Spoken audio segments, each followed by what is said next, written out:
Hai, assalamualaikum, selamat pagi, salam sejahtera kepada rakan-rakan Facebook saya. Saya minta pertolongan di sini untuk menjawab segala pertanyaan yang bermain di dalam minda saya hari ini. So, komen di bawah. Perlukah kita mengisi borang untuk meminta bantuan COVID-19 or mangsa banjir pada ketika ini di Sabah? Lagi-lagi dalam keadaan zon merah sekarang kan? Perlukah kita mengisi borang? So, wajibkah kita mengisi borang baru mendapat bantuan dari segi makanan, perubatan, dan lain-lainnya?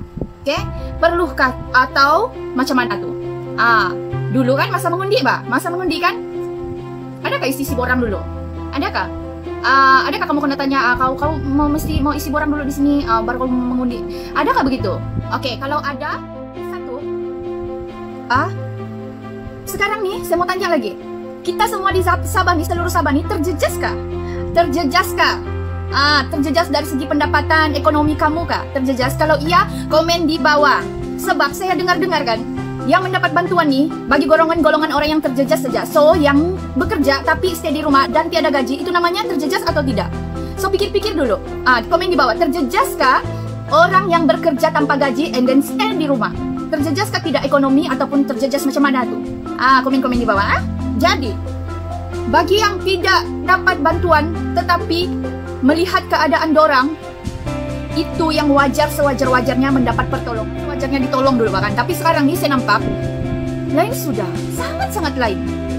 Dari first meminta bantuan dari atasan pun, ataupun memang wajib dapat bantuan daripada atasan untuk rakyat-rakyat di Sabah nih, semua seluruh Sabah yang terjejas dari segi ekonomi dia. Lagi satu, ekonomi kita terjejas. Lepas itu kedua, banyak sara-sara hidup mau disara. Kau mau asara kau punya anak, kau mau sara kau punya cucu, kau mau sara kau punya family. Jadi kalau kau bekerja, ya bekerja, tapi dia di rumah tanpa gaji juga. Kamu pikir itu pun terjejas, bahkan jadi terjejas kan? Jadi kalau terjejas, komen di bawah. Tiada istilah, kau belum mau mati lagi, kau tidak boleh dapat awal-awal, kau belum lagi tahap kritikal. Kenapa? Why? Kenapa mau tunggu tahap kritikal? Kenapa? Saya mau tanya juga, di kawasan-kawasan Sabah nih yang masih belum mendapat bantuan, di mana? Kamu area mana? Kamu komen di bawah. Gitu.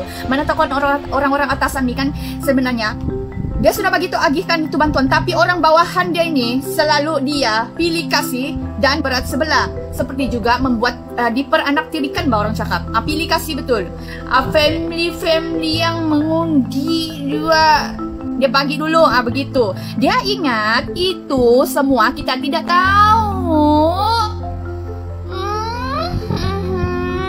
Jangan. Komen dulu di bawah. Jadi kamu punya lokasi kampung kamu di mana yang belum dapat bantuan tuh, komen di bawah. Sebab sekarang nih untuk mendapat bantuan pun punya 1001 macam dia punya halangan, saya rasa. Mau isi borang lagi. Kau pikir itu orang-orang tua yang tidak terlipaun, yang tidak sakula dulu macam mana dia mau isi tuh borang? Dan kau pikir juga lah, Mbak, itu orang-orang yang sudah tua kan, macam mana dia mau isi online tuh telepon.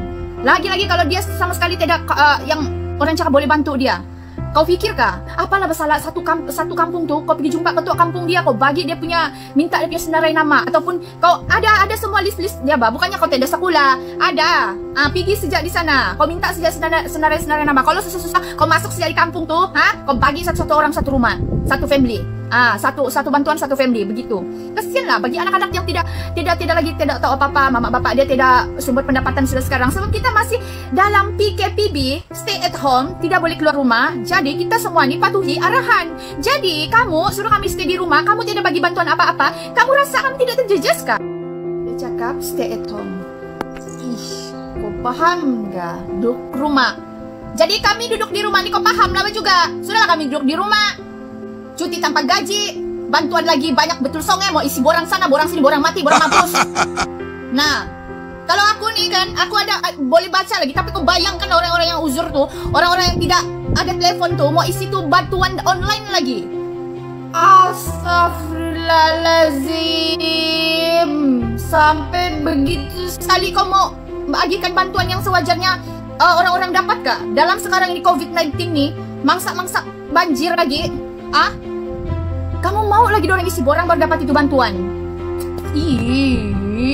Geram seo. Kau tiap hari kasihan orang yang sudahlah kehilangan sumber pendapatan, yang sudahlah kena stay di rumah tanpa gaji, banyak family dia mau pelihara. Cakap stay at home. Kau paham nggak? Duduk rumah. Jadi kami duduk di rumah nih, kau paham lah juga. Sudahlah kami duduk di rumah. cuti tanpa gaji, bantuan lagi banyak betul songai, mau isi borang sana borang. Jadi tolong share video nih. Semoga dorang di sana atasan atau di bawah-bawahan dorang tuh dengar dan cepat-cepat agihkan bantuan yang perlu dan sewajarnya rakyat dapat. Bukan untuk digambar saja, bukan untuk ditayang-tayang tapi tiada edar mana-mana tempat yang terjejas. Bukan untuk panggil media, gambar-gambar, video-video shoot, tunjuk-tunjuk dorang ada tolong ini, tolong itu, tolong apa? Tolong tengok saja. Tolong tengok, kami tengok ke pos-pos, panggil media sana sini, kau mau ambil nama saja. Tapi bantuan haram tidak dapat lagi mana-mana kampung di sini. Keluaran ini di layak Tambalang ini yang dapat pun hanya segelintir saja.